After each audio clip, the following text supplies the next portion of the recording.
Locked On Podcast Network presents Locked On Sports Today. We begin today's show with in-depth, boots-on-the-ground reporting on the current situation after the tragedy in New Orleans. Also, the Ducks laid an egg, and the Chiefs could create their own playoff monster. Today's episode is brought to you by Game Time. Download the Game Time app, create an account, and use code LOCKEDON NFL for $20 off your first purchase. I'm Peter Bukowski, starting your day with the can't-miss stories and biggest debates in sports. You're Locked On Sports Today. Searching all major sports. Found. Let's start with the biggest story. Football fans descended on New Orleans for a big football party when tragedy struck. A driver drove into a crowd of people, killing 15 and injuring dozens others. The Sugar Bowl postponed as a result of this tragedy. Doug Mouton from WWL TV in New Orleans joins us now. And Doug, this happened on New Year's Day, early in the morning. Bourbon Street, as it normally is, was a jovial place. And then this happened. What can you tell us that we know right now about what happened on the ground? Yeah, look, just obviously tragic. I think it's pretty simple what happened. The guy drove his truck into a crowd of people. And if you've seen Bourbon Street on a crowded night, and especially at 3:15 in the morning when people maybe aren't as vigilant as they might have been at 8 p.m. at night, it's going to do some pretty significant damage. And I could say this, the Sugar Bowl, actually, they do a media get-together, a media party. They did that the night before. So 2 nights ago, all of us from Channel 4 were at that party. And I can say the police presence on Bourbon Street, I'm a lifelong New Orleanian, was unlike anything I had ever seen. This was not a lack of manpower, which is how this thing ended so quickly, obviously. This was not a lack of manpower from police. I'm talking state police, NOPD, which is New Orleans Police Department, and other agencies. It was a huge force was down in the French Quarter. I even made remarks about it all day yesterday about how strong the presence was in the French Quarter. Our TV station is actually in the French Quarter. We're maybe a half a mile from where this took place, but we're in the French Quarter every day. Huge police presence. The governor called it an act of evil. That's about what it amounts to. And he was able to get around. There are supposed to be barricades up. There's a lot of Super Bowl construction. There was a police vehicle blocking the street. He went around it, up on a sidewalk, accelerated quickly, and it was horrible. Yeah, my first thought after what a horrible tragedy was, there's going to be a Super Bowl in a month in New Orleans, and that means there's going to have to be some changes in regards to the game itself. I mentioned the postponement. I can't imagine having to play a football game after this. The fans that have gone and traveled in all of this, what has been the mood like in the city the last 24 hours? Yeah, that's a great question. And actually, I wouldn't go back 24 hours. I'd go back to about 4 a.m. And actually about 4 a.m., I'm not sure everybody knew what had happened. So beginning about 5 a.m. today, clearly I've seen a lot of Sugar Bowls in New Orleans. This is not the mood that is ever associated with the Sugar Bowl. Very subdued, very somber. Look, people kind of walking around the streets. The streets, both team hotels are on Canal Street. That's where a lot of the hotels of New Orleans are. There's a ton of people walking around almost aimlessly. We noticed the bars weren't very crowded, but like the ice cream place was. Like people are out trying to do something, but there's not a big party atmosphere by any stretch of the imagination. Bourbon Street, as of right now, even past 8 p.m. tonight, is still closed off. They're still considering it an active crime scene, so there is no activity on Bourbon Street. But around the French Quarter is a lot more than Bourbon Street. Very subdued, very laid back. Now, we talked to a lot of fans. Obviously, it's an inconvenience. Obviously, they all understand why this happens. Yeah. We didn't talk to any fans who were leaving. Every fan we talked to said, yeah, we're going to stick around and see the game. So it certainly is a different mode. And look, originally they were going to play the game tomorrow night is what we had originally heard. Both teams wanted to move the game up and do the 3 p.m. kickoff New Orleans time. And that was so both teams, whichever team won, could still get out of here tomorrow night, get back home, and not lose the day of preparation for the semifinal. Remember, Penn State played a day earlier. So Penn State's already got a little jump start. They didn't want to wait until tomorrow night and then get home the next day, get home on Friday and be 2 days behind Penn State. So that was the motivation for the 3 p.m. I do believe once they kick off at 3 p.m., you're going to see a football game. Yeah. I don't think you're going to see the mood in New Orleans. And if what we heard that this was a lone attack, or if that turns out to be true, the implications long-term become different. And so we still have to see how this investigation plays out before we talk about long-term implications. But the fixes are just better blocking the streets would be one thing. What, if any, information do we have on the Sugar Bowl's process of deciding how this was going to proceed? Like you mentioned, the teams had their input. Like, what do we know what the process was for deciding, like, hey, we're actually going to play this thing? No. I don't think there was any doubt they were going to play it. They have to play it. They were going to play it.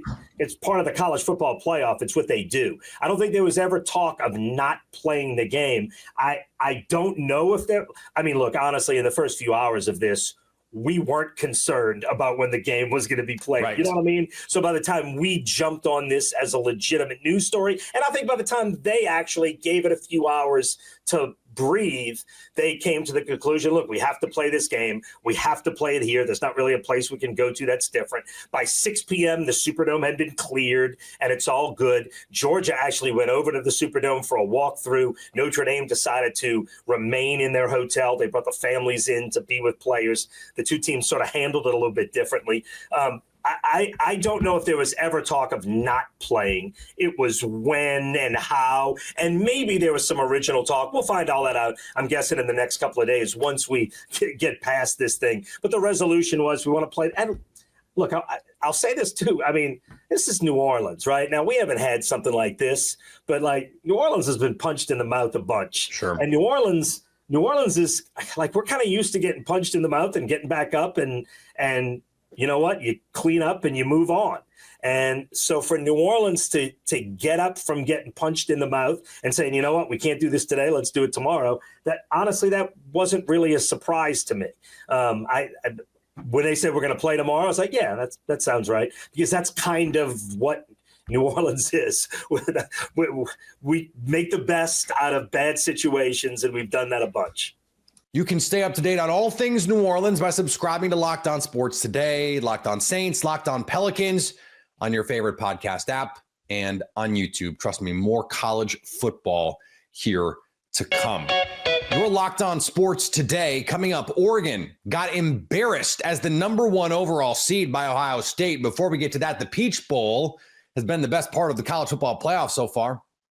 Get ready to tackle the NFL with FanDuel, America's #1 sports book, because right now new customers can bet $5 and get $250 in bonus bets if you win. The FanDuel Sportsbook app gives you everything you need to place live bets on the NFL all in one place. So when you get a hunch in the middle of the game, you can check out the latest stats, you live play-by-play, and so much more on the same page where you place your bets. Just visit FanDuel.com to join today. You'll get started with $150 in bonus bets if you win that first $5 bet. And the Sugar Bowl today presents an interesting line. The point spread has changed a lot over the last week, and right now, Georgia is the underdog. FanDuel has Notre Dame as 1.5-point favorites over Georgia.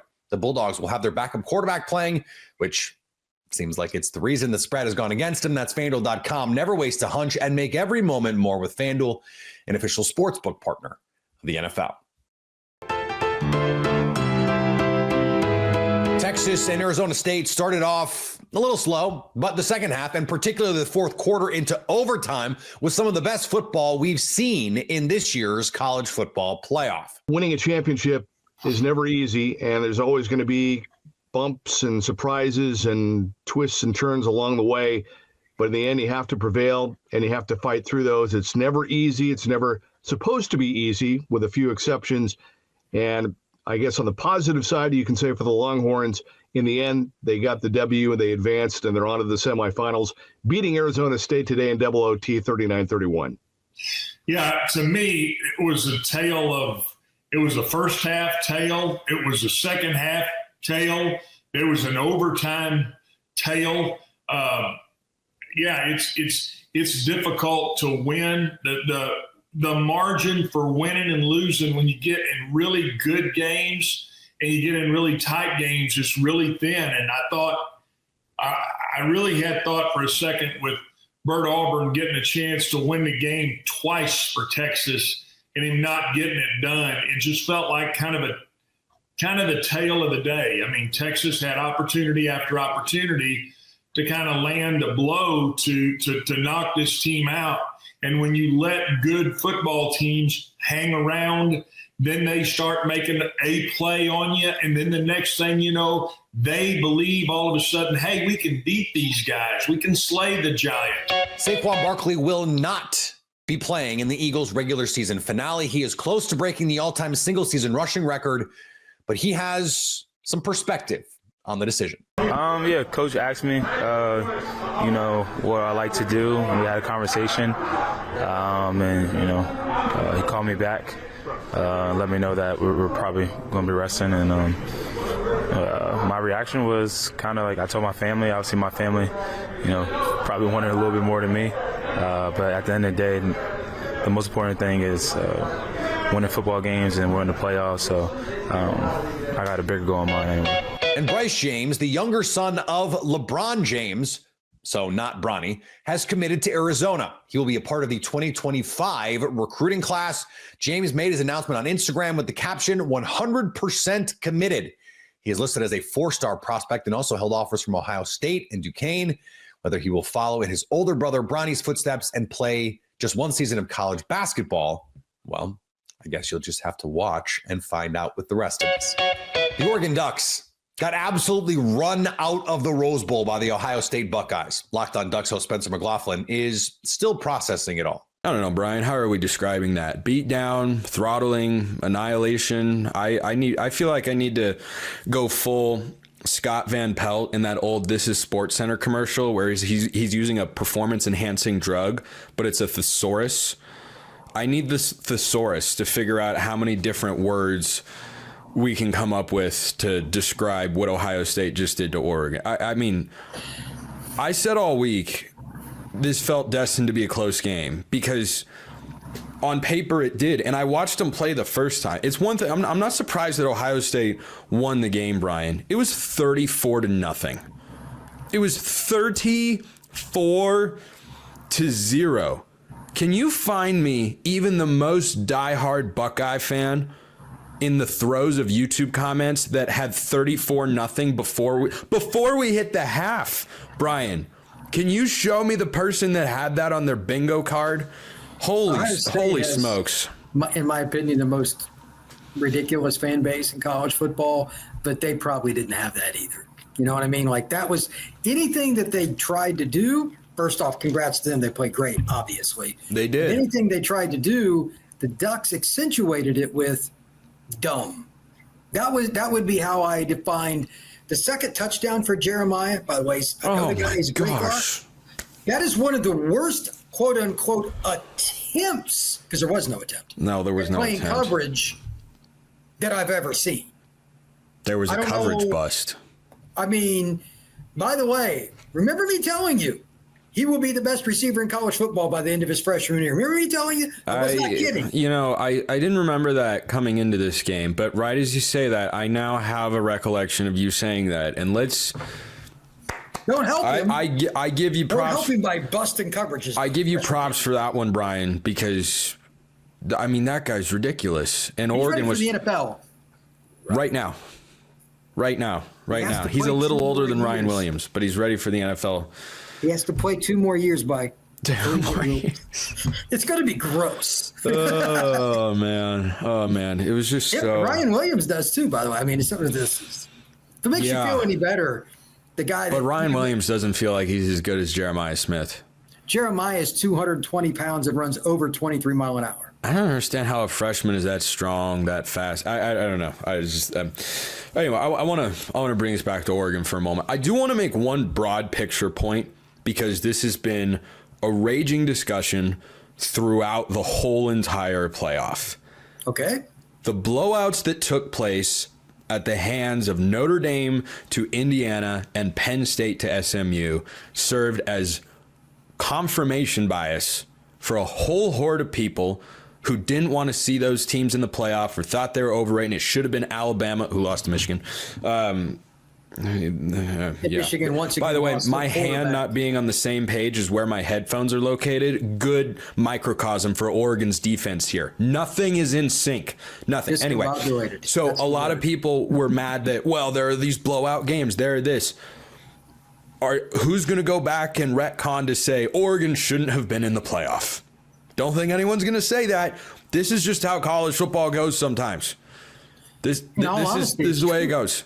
It's true. Like, Oregon played its worst game of the year, and you could argue Ohio State played its best, especially like in a 5-minute stretch. And they did it early, and Oregon took a punch to the face, and they barely got up off the mat before halftime. I mean, at the end, you got to give them credit for scoring the touchdown and all that, and that's nice. But their defense was obliterated. And you and I had talked about this after the Penn State game. I said, look, there's something wrong with the linebacker. They can't cover. The middle of the field is concerning to me. And Ohio State just, and then, of course, nobody can cover Jeremiah anyway. But then they had the middle of the field. They killed them. Yeah, Oregon has some recruiting things they need to do. Well, they just brought in the best. Oh, man.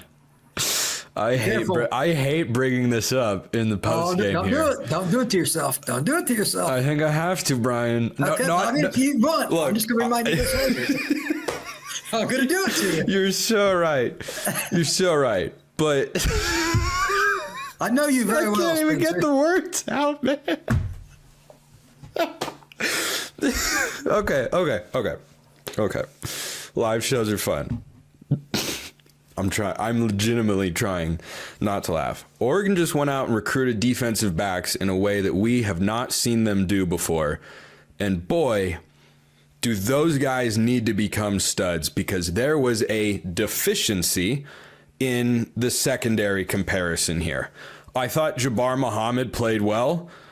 I thought Nico Reed was solid, and Jeremiah Smith is just really good. Everybody else that was in coverage for Oregon, horrifically bad football game. You can stay up to date all year on the Oregon Ducks by subscribing to Locked On Sports today and Locked On Ducks on your favorite podcast app and on YouTube. Coming up, the Chiefs could unleash chaos on the wild card round. I love going to live events, whether it's sports, music, theater, or comedy. Some of my favorite memories are attending concerts. The energy, the excitement, it's unforgettable. Game Time has a new feature called Game Time Picks that makes getting tickets for your favorite live events even easier. Game Time Picks filters out the fluff to show you only incredible deals on great seats, so you don't have to waste time searching through thousands of tickets.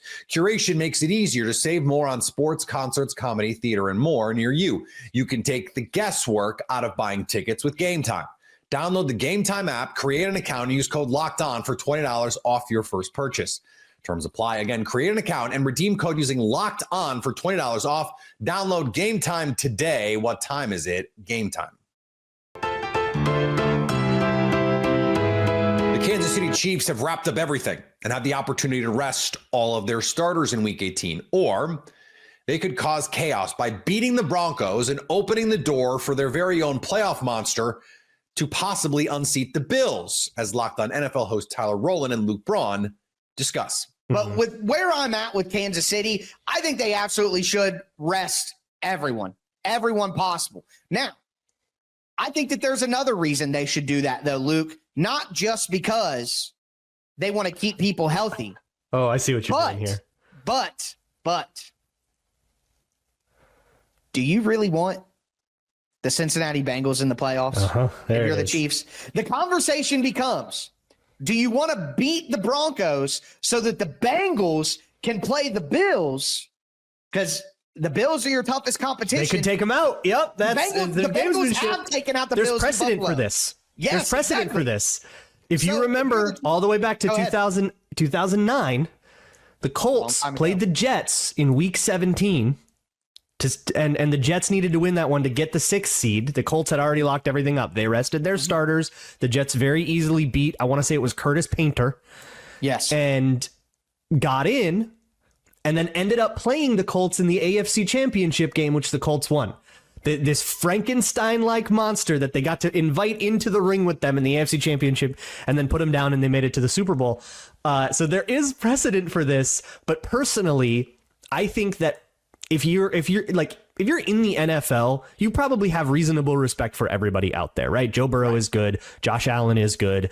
Broncos are playing good ball, and they would be if you ended up playing the Broncos, it'd be the 3rd time. It's really hard to beat a team a 3rd time.